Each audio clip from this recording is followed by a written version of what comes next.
He started by patrolling streets as a police officer, and now he's our new San Mateo County manager, overseeing an annual budget of $2.8 billion and 5,500 employees. Over the course of his career, he served at every rank of police officer, earned a law degree, and managed county initiatives. We are happy to have our newly appointed San Mateo County Manager, Mike Callagy, with us today at Take Notice to talk about his new role and discuss his top goals for the county. Mike, I've had the pleasure of following your career for a long time, and it's an honor to have you here today. Thanks, Dan. So Mike, what a career, and what an unlikely path. So can you tell us a little bit about that path from a police officer to a county manager? You know, I've been very fortunate, Dan, to be in two professions that I've absolutely loved and been excited getting out of bed every day to perform. Being a police officer was terrific, as you well know. Mm-hmm. And I started out like everyone else. I started out in patrol, worked narcotics at a very young age for many years. And I was on the path really to become a district attorney. That's what my goal was in joining the police department, to really understand the legal system. As you know, I went to law school, and once I got out of law school and passed the bar, I couldn't leave. I was sold on being a police officer. I loved it. I felt like I was able to really help people every day in the profession. You know, I progressed through the ranks up to a sergeant, working robbery and homicide, and then on to a captain. So I spent the last 15 years of my career or so in management, working on budgets and policy and HR and human resource issues, and really kind of fine-tuned my administrative skills, and went back and got a couple of advanced degrees along the way. But I really felt that you know, it was a great training ground for management, because we got to deal with people every day and encourage people to be part of their government and part of their police. And we know that when the community gets involved, that government is at its best, and that's when government works its best with the insight and input of those that we policed. So I've carried that over to the county government side. I was lucky enough that John Malpe, towards the end of my career, I had a wonderful, almost 30-year career, had an opening and brought me down to coordinate the criminal justice system in the county as a deputy county manager. And from there, I was able to move up to assistant county manager, overseeing different departments and different programs, and have just really, really enjoyed it, and now lucky enough to be the county manager. Great, and it sounds like you've always had a plan, and you have followed that plan, and it's served you well. So, Mike, knowing that, having this experience, what's the state of our county now, and what are some of the challenges you are preparing to take on? You know, we're in great shape right now. You know, John Malpe and our Board of Supervisors have done a wonderful job. You know, we're in the midst of a booming economy. We've got an incredible diversity of industry in this county, from biotech to high tech to financial to medical to our airport, which is doing fantastic. We have seen growth in property taxes that's been phenomenal, year-over-year growth of 7%. We've topped the $200 billion in assessed valuation of properties, which is a milestone for the county. It's just been incredible. We've got the lowest unemployment rate in the state right now, hovering around 2%. But it's really a tale of two cities, right? I mean, these are the best of times and potentially the worst of times. We have those who are doing very, very well at the top, and those who are struggling to hang on at the bottom. Those who are struggling with housing issues and transportation issues, and really trying to keep a roof over their heads. So we have that gap that's growing in the middle. Between those who have and those who don't have, and that's our job as a county, to try to close that gap and really try to make sure that we level the playing field. So some of the challenges we're facing are not unique to the Bay Area. Really, they have to do with housing. You know, what are we doing along those lines to make sure that we can house people, that we can deal with the homelessness issue. And the county's done a great job over the last 5 years. You see the homeless counts come down. The County Board of Supervisors has had the great insight to put in the last several years about $44 million over the last 2-year budget into housing. And we know that it's really not all new housing, but housing preservation. Accessory dwelling units, trying to fill the rooms of maybe seniors who have kids who have left their house and have vacant rooms, and now making some money out of renting out those rooms. So we've got to look at this holistically. Home for All has done a wonderful job in the county of really reaching every city, and that's one of the great things, Dan, about this county is that it's so collaborative. But we do have some challenging issues ahead. We know that the economy will not go up forever. There will be a correction. We're facing a potential deficit in our health system cost, which is substantial. Between $27 and $47 million. A lot of that's due to the Affordable Care Act and some of the changes made there, and the rising cost of health care. We've got an aging population, aging in place, and what are we going to do as a county with those seniors as they need more medical attention? Of course, we've got employees with the lowest unemployment rate. That's a great thing, but we're all competing for the same employees in this county, and how do we get them here if they can't live here? Those are some of the real challenges we're facing in the county right now, and they can be daunting. We've also got the potential closure of Seton Hospital in Daly City that's looming, right. And that's a very, very important issue to this county. Right. Well, it sounds like you have your finger on the pulse, because that seems to be the homelessness issue, and affordable housing and health care are two critical issues that are facing not only San Mateo County but the state and the country as a whole, especially the state.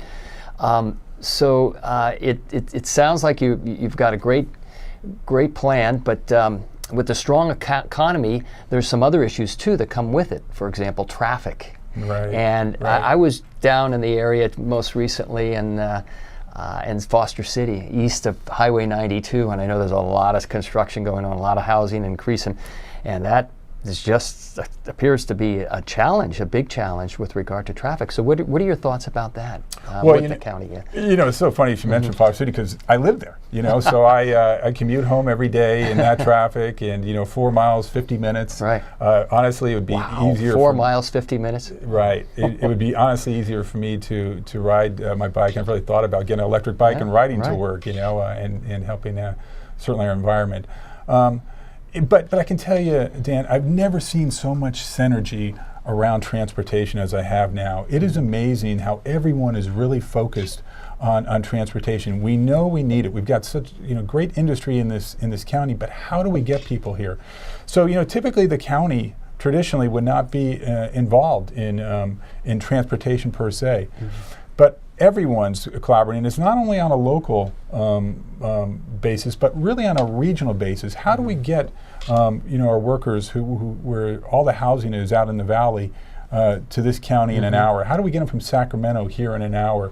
And I think the region is looking at this now and are coming together, both public and private, working together on these solutions. I think that's very important. We've got some things that are very important to us. The repeal of SB 1 is looming with Proposition 6. That could be very important to the county. If that happens, that's going to take major funding away from the county. And certainly we have some transportation initiatives on the ballot that are important to the county also. So we have to really focus on this issue collectively and keep working together on this and making sure that we look to the future and how we're going to get people here, and by every means possible, whether it's boat, bus, bike. We're providing different modes of transportation for our employees on buses. We're reaching out to different regions where we know our employees live and putting them on free shuttles to the county. I think every industry has to look at doing this, and we have to do this together. Yeah, that's good to hear, because other than housing, transportation is probably one of the biggest issues that we have to overcome. It could stop all of our, all of the way that we've developed our county and the future of the county, really, if we can't transport people from Absolutely. one place to another. And you really can't talk about housing these days without talking about transportation, because there's simply just not enough housing in the region. We couldn't build enough housing in the region, so we've really got to focus on both of those issues. Great. So from your perspective, any major goals, any major changes that you want to share with us at this point? The county is extremely well run, and we're in very good financial shape because of certainly the board and John Malpe's stewardship and really guarding our financial situation, and I hope to continue that, and that's going to be a priority with me. But my goal and in the future are really a lot of the goals of the Board of Supervisors, and I got to tell you, it's wonderful working with this Board of Supervisors. They're all so caring. I have such great respect for them. They do such a good job on the issues that are impacting the residents of this county, and namely, when we talk about homelessness and housing, they have really focused on that and put the money into that's needed. Our foster youth education, making sure they finish high school and going on to college and getting an education is very important to us. Third grade literacy is very important through the big lift. Those type of things. The environment is very important to us. In sea level rise and flooding, and how we're going to work collaboratively throughout the county to address that is extremely important to the county. And for me, I'd love to see more participation from our public. We know that government works best when we work together, so I'd love to see more participation. I want to hear good, bad, or otherwise how we're doing in the county, and really get that feedback. I think that we really internally need to work on providing a better experience for our customers. Time is so precious now. How can we get people in and out with one-stop shops where they can just go to one place or do it online? One of the things that we're looking at is for building and planning. There's no reason that in the future we can't have all planning applications and plans online sent into us, and we just handle it that way, so people don't have to come in and wait online. And our building and planning division's done a nice job in starting that process, and we'll continue down that process. And then and same thing with public works and revenue services. Why can't we have one place where all fees are collected? So it's important for us to be innovative, and I think that one of the most dangerous things the government can do is really adhere to the status quo.